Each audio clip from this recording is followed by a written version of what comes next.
بسم اللہ الرحمن الرحیم۔ آج تک کے معزز ناظرین السلام علیکم۔ اب کس نمبر 127 ملاحظہ فرمائیں۔ آج بھی اسے ایک قتل کرنا تھا، اور آج کے قتل میں تو اس کی حساسیت اور بھی عروج پر تھی۔ وہ ایک ایسی لڑکی کو مارنے کی ذمہ داری اپنے سر لے چکا تھا جو اس کی دیوانی تھی، اور اسی دیوانے پن میں کچھ ناقابل معافی غلطیاں کر چکی تھی۔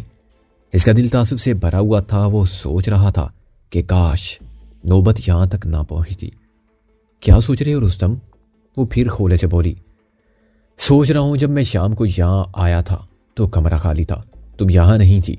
میں تمہیں ڈھونڈنے کے لیے پچھواڑے میں گیا تھا، لیکن ڈھونڈنے کے ساتھ ساتھ سوچ رہا تھا کہ شاید تم کہیں بھاگ گئی ہو، اور اگر ایسا ہو گیا ہوتا تو اچھا ہی ہوتا۔ رستم کے لہجے میں اپنے لیے لچک پا کر نادیہ کی آنکھوں میں آنسو مسکرا اٹھے۔ اس کے بازو پر ہاتھ رکھ کر وہ بولی، اگر تم چاہو تو میں اب بھی بھاگ جاتی ہوں، بلکہ ہم دونوں بھاگ جاتے ہیں۔ پھر ایک دم جیسے اسے کچھ یاد آ گیا، بات کا رخ بدلتے ہوئے وہ بولی، تمہیں یاد ہے جس شوٹنگ میں ہماری پہلی ملاقات ہوئی تھی؟ اس میں کچھ اسی قسم کے سین چل رہے تھے۔ میں اور میرا ہیرو بعض سانسیوں کی بستی سے نکل کر بھاگ رہے تھے، اور انہوں نے ہمارے پیچھے بولی کتے لگا دیے تھے۔ یاد ہے نا تمہیں؟ تم بھول گئے ہوگے، لیکن مجھے تو یاد ہے۔ ایک ایک بات، ایک ایک لمحہ شوٹنگ کے دوران میں اصلی گنڈوں نے مجھے گھیر لیا تھا۔ انہوں نے کتا مار شراب پی رکھی تھی اور بالکل اندھے ہو گئے تھے۔ میرا فلمی ہیرو، ہدایت کار اور دوسرے لوگ اصلی گنڈوں کو اور ان کے اصلی ہتھیاروں کو دیکھ کر بھاگ گئے تھے۔ میں ان کے ہتھے چڑھ گئی تھی۔ وہ مجھے ایک ٹیوب ویل کے کوٹھے میں لے جا کر میرے کپڑے اتارنا چاہ رہے تھے۔ میں ان کی منتیں کر رہی تھی۔ یہ اصلی کہانی کا فلمی سین تھا، اور پھر تم اپنے ایک ساتھی کے ساتھ دوڑتے ہوئے آئے تھے۔ تم شاید ابھی بھی نہا کر آئے تھے۔ تمہارے جسم پر صرف ایک تہہ بند تھا۔ تمہارے لمبے بالوں اور داڑھی سے پانی کے قطرے گر رہے تھے۔ تم نے اور تمہارے ساتھی نے گنڈوں کو للکارا، اور وہاں میں نے زندگی میں پہلی بار ایک زبردست اصلی لڑائی دیکھی۔ تم نے ان لوگوں کو مار بھگایا تھا، اور تمہیں پتہ ہے اس واقعے کے 2-3 گھنٹے بعد ہی مجھے لگا تھا کہ مجھے میرا اصلی ہیرو مل گیا ہے، اور میں تمہیں مدت سے جانتی ہوں۔ اچھا یہ ہوتا کہ میں اس وقت تمہیں نہ بچاتا، کم از کم تمہاری زندگی تو بچ جاتی۔ میں سمجھی نہیں۔ میں تمہیں نہیں سمجھا سکتا، اور اگر سمجھانا چاہوں تو بھی تم سمجھو گی نہیں۔ شاید سمجھنا تمہاری عادت ہی نہیں ہے۔ خود سے دور رہنے کی سوا تم جو بھی سمجھاؤ گے سمجھ جاؤں گی۔ وہ رستم کے لہجے سے حوصلہ پا کر بولی۔ ایک بار رستم کے جی میں آئی کہ اسے بتا دے کہ یہ اس کی زندگی کی آخری رات ہے۔ وہ پھٹنے سے پہلے پہلے اسے موت کے انجانے سفر پر روانہ ہو جانا ہے، لیکن پھر اس نے اپنے اس خیال کو خود ہی رد کر دیا۔ وہی چونٹے کی ترسناک موت والی بات، مرنے والے کا اچانک آسان موت مر جانا رستم کو ہمیشہ سے اچھا لگتا تھا۔ لوگ میرے بارے میں کیا باتیں کر رہے ہیں رستم؟ مجھے سچ سچ بتاؤ۔ مجھے ٹھیک سے معلوم نہیں، صبح پتہ چلے گا۔ رستم کا جواب گول مول تھا۔ رستم، میں بھی مرنا نہیں چاہتی، مجھے مرنے سے بچا لینا، لیکن میرا وعدہ ہے میری زندگی تمہاری ہی امانت رہے گی۔ جب کہو گے تمہارے قدموں میں نچھاور کر دوں گی، نادیہ نے کہا۔ رستم نے تسلی دینے والے انداز میں کہا، اچھا اس کے بارے میں سوچیں گے، اب سو جاؤ۔ میرے لیے فوری طور پر تو کوئی خطرہ نہیں ہے نا؟ نادیہ نے رستم کے بازو پر ہاتھ رکھتے ہوئے پوچھا۔ نہیں، رستم نے کہا۔ غالباً وہ سمجھ رہی تھی کہ اگر اس پر کوئی الزام بھی لگا تو اس کا فیصلہ ہونے میں شہری عدالتوں کی طرح نہ جانے کتنا عرصہ لگ جائے، اور یہ ڈیرا اس سے پہلے ہی ختم ہوتا نظر آ رہا تھا۔ وہ اصل صورت حالات سے آگاہ نہ تھی۔ موت کسی شکاری جانور کی طرح اس شب کی تاریکی میں دبے پاؤں اس کی طرف بڑھ رہی تھی۔ رستم لیٹ گیا۔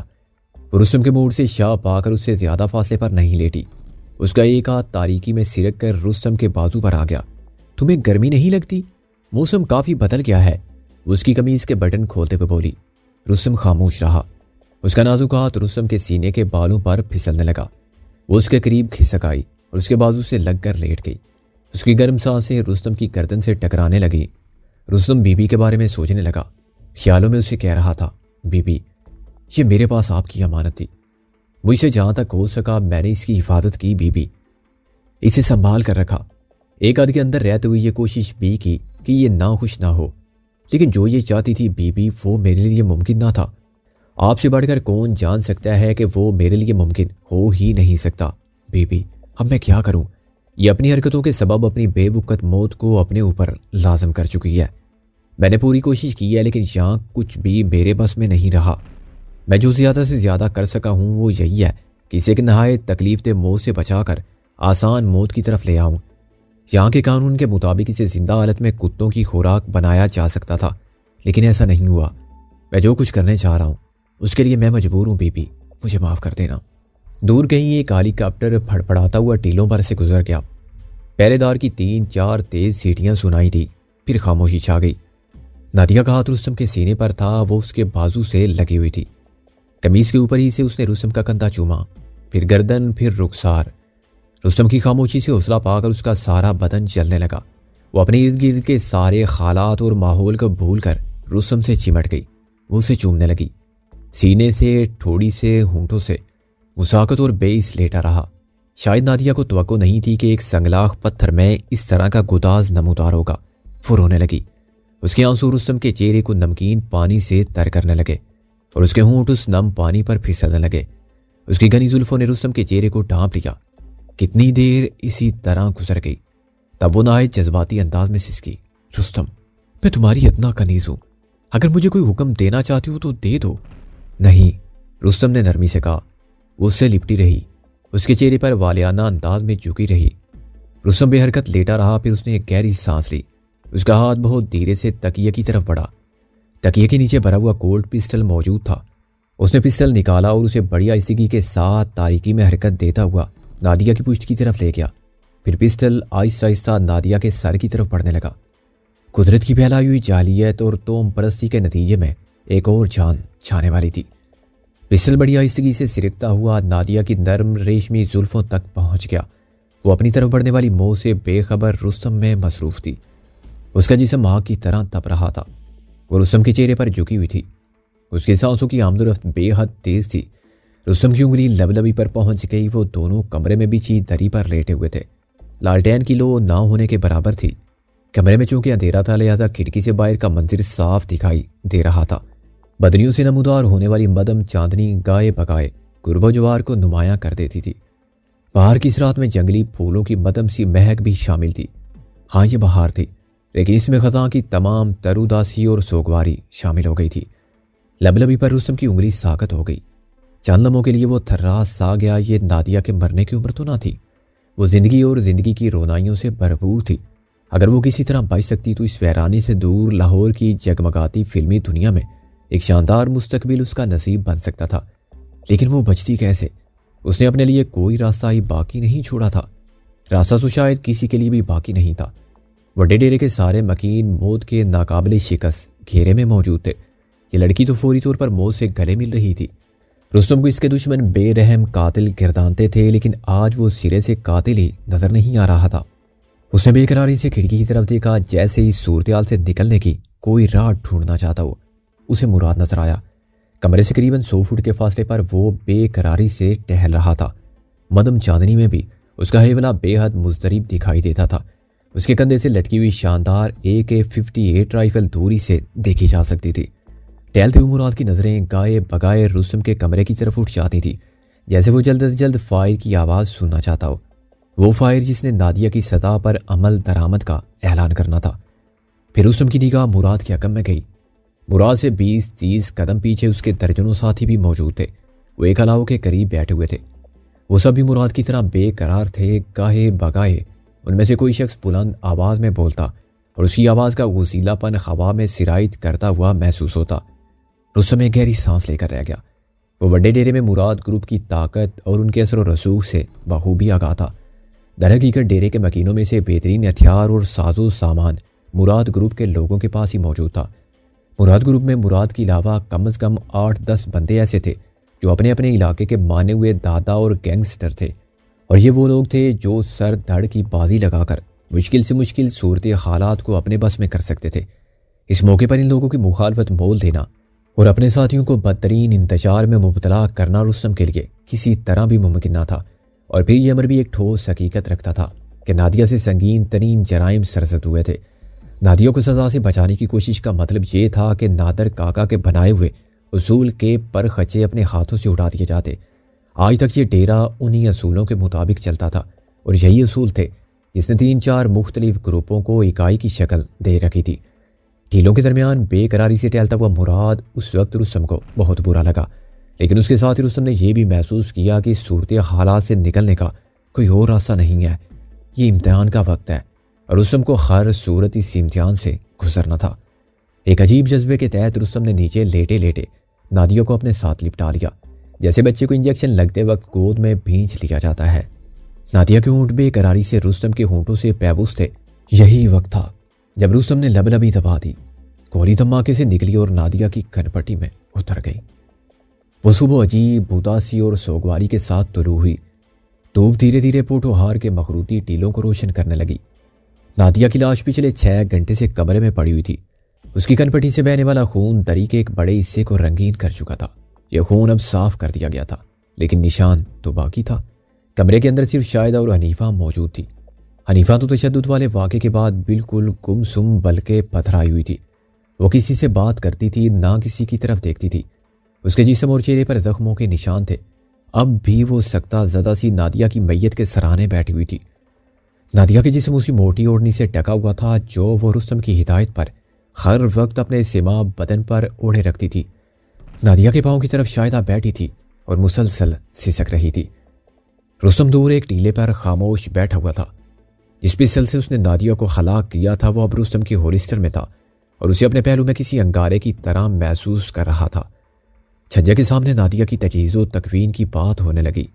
ہسنا گروپ کا ایک شخص بولا، مراد کا ساتھی ڈار کہہ رہا تھا ہم جنازہ نہیں پڑھیں گے، یہ عورت کا نہیں بدرو کا جنازہ ہے، اس نے ہمارے ساتھیوں کا خون پیا ہے۔ مشتاق گرجا، کہاں ہے وہ کتا، میں اس کی زبان کھینچ لوں۔ ایک بارش بلوچی آگے بڑھ کر بولا، سائنس نے جرم کیا تھا مگر اب اس نے اپنے جرم کی سزا پا لی ہے۔ ہمارے پیر و مرشد کہا کرتے تھے کہ جو شخص چاہے مرد ہو یا عورت جب اپنے جرم کے بدلے میں سب سے بڑی سزا پاتا ہے یعنی اپنی زندگی دے دیتا ہے تو پھر وہ پاک ہو جاتا ہے۔ اس کی مٹی پر کوئی بوجھ، کوئی داغ دھبا باقی نہیں رہتا۔ اس کی مٹی کو پوری عزت کے ساتھ مٹی کے سپرد کرنا چاہیے۔ ہم رستم بائی کی گھر والی کو پوری عزت کے ساتھ دفن کریں گے، مشتاق نے بلند آواز سے کہا۔ مراد کس بندے کو شرم آنی چاہیے جس نے ایسی گھٹیا بات کی، اس کے سر پر جوتے مارنے چاہیے۔ لالا کے قریبی ساتھی بڑھ کر بولا، چپ رہو۔ مشتاق نے پھر ڈانٹا، پھر ذرا تحمل سے بولا، اسی جھگڑے اور نا اتفاقی سے بچنے کے لیے اتنی بڑی قربانی دی گئی ہے، جو ہونا تھا وہ ہو گیا، اور اب بھی آپس کا اتفاق نہ بچا تو لعنت ہے ہم سب پر۔ کاٹیا نے بڑھ کر کہا، اگر وہ لوگ جنازہ نہیں پڑھیں گے تو ہم چپ نہیں رہیں گے۔ کیوں نہیں پڑھیں گے جنازہ؟ مشتاق چمک کر بولا، خواہ مخواہ بات کا بتنگڑ نہ بناؤ، وہ صرف ایک بندے کی کہی ہوئی بات ہے۔ مراد نے خود تو ایسا کچھ نہیں کہا، میں خود جاتا ہوں اس کے پاس۔ ابھی مشتاق کی بات منہ ہی میں تھی کہ مراد اور اس کے گروپ کے کئی افراد سروں پر رومال باندھے اور ٹوپیاں سر پر لیے ہجوم کی طرف آتے دکھائی دیے۔ وہ یقیناً نادیہ کی آخری رسومات میں شریک ہونے کے لیے آ رہے تھے۔ نادیہ جو خوبصورتی کا مجسمہ تھی، جو چھوٹی برجائی کی حیثیت سے کئی ماہ تک اس ڈیرے پر رہی تھی، جسے چور نظروں سے دیکھا جاتا تھا اور جس کے بارے میں سرگوشیاں کی جاتی تھی، ہاں وہی عورت جو اپنے جسم کی پکار سے مجبور تھی، جس نے اپنے آتشی ہتھیار کو ٹھنڈا کرنے کے لیے ہر جائز و ناجائز راستہ اختیار کیا تھا، آخر وہ ٹھنڈی ہو گئی تھی، لاش بن گئی تھی، اور اب اسے منو مٹی کے نیچے دبانے کی تیاری ہو رہی تھی۔ عورت کو پہیلی کہا جاتا ہے، اور کئی پہیلیاں تو اتنی مشکل ہوتی ہیں کہ انہیں سوچنے والا سٹ پٹا کر رہ جاتا ہے۔ دوپہر کے فوراً بعد سینما سکرین کی روشن ستارے کو وڈے ڈیرے کے ویران قبرستان میں دفنا دیا گیا۔ دادا بننے والی قبروں میں ایک اور قبر کا اضافہ ہو گیا۔ نارپور کے نواب میں ایک شوٹنگ سے شروع ہونے والی کہانی چند رنگین اور سنگین موڑ مڑنے کے بعد اپنے اختتام تک پہنچ گئی۔ بس ایک کمرے میں نادیہ کی استعمال کا سامان پڑا رہ گیا، اس کے شوق کپڑے، اس کے سنگار کی اشیاء جو اس نے ڈیرے ہی سے حاصل کی تھی، اس کی موٹی اوڑھنی، اس کی بنائی ہوئی چند مورتیاں، ایک ٹوٹی ہوئی چھڑی جسے اس نے اپنے ہاتھوں سے جوڑا تھا۔ کمرے اسی طرح خالی رہ جاتے ہیں، جانے والے اپنی اچھائیوں برائیوں سمیت عالم سفر پر روانہ ہو جاتے ہیں۔ رستم بالکل گمسم تھا، اس کی آنکھیں سرخی مائل ہو گئی تھی۔ اچانک ایک شخص تیزی سے ڈیرے کی آتے کی طرف آیا، اس کا چہرہ بتا رہا تھا کہ اس کے پاس کوئی اہم خبر ہے۔ وہ بار بار مڑ کر اپنے عقب میں بھی دیکھ رہا تھا، اس کے ساتھ ساتھ اپنے قریبی افراد کو بھی ہاتھ کے اشارے سے کچھ بتا رہا تھا۔ رستم کی نگاہ اس جانب اٹھی تو اسے ڈلتے سورج کی روشنی میں دو متحرک جسم دکھائی دیے۔ یہ پولیس کی پوزیشنوں کی طرف سے ڈیرے کی طرف آ رہے تھے۔ رستم نے شاہ سے دوربین لے کر آنکھوں سے لگائی، اس کی رگوں میں لہو سنسنا اٹھا۔ یہ دو گدھے تھے، ان کی پشتوں پر کچھ بندھا ہوا تھا، بظاہر یہ انسانی جسم دکھائی دیتے تھے۔ کیا ہے رستم صاحب؟ شاہ نے پوچھا۔ وہ گدھے ہیں، ان کے اوپر دو بندے بندھے ہوئے ہیں، بلکہ شاید دو لاشیں ہیں۔ کہ کہیں یہ اپنے ہی بندے تو نہیں ہیں؟ میرا مطلب ہے شاہ نواز اور باکر وغیرہ۔